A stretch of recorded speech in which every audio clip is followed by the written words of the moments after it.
بیماریوں کے علاج کے لیے ایک عجیب اور نافع تحفہ۔ قرآن پاک کی 6 آیات جن میں شفا کا تذکرہ ہے،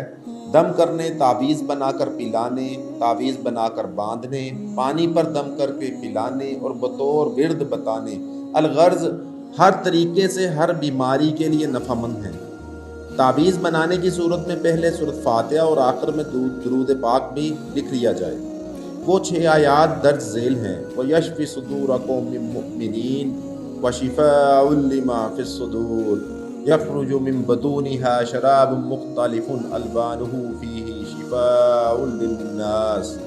وَنُنَزِّلُ مِنَ الْقُرْآنِ مَا هُوَ شِفَاءٌ وَرَحْمَةٌ لِّلْمُؤْمِنِينَ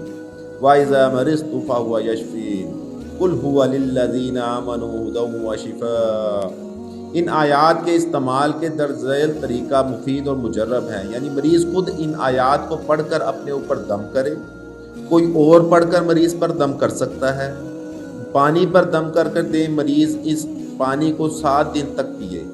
تعویذ بنا کر دیں کہ اس آیات کو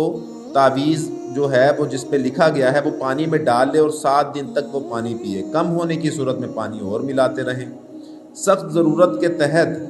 یہ ہے کہ اگر آپ کسی ایسے مریض کا علاج کرنا چاہ رہے ہیں جو کینسر اور شوگر وغیرہ کے مرض میں مبتلا ہے، تو ان آیات کو جو آپ کے سامنے اسکرین پر چل رہی ہیں، چینی کی پلیٹ پر مشک و زعفران سے مع سورۃ فاتحہ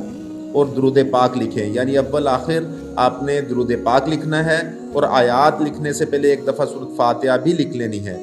اور یہ پلیٹ دھو کر پی لے مریض صبح،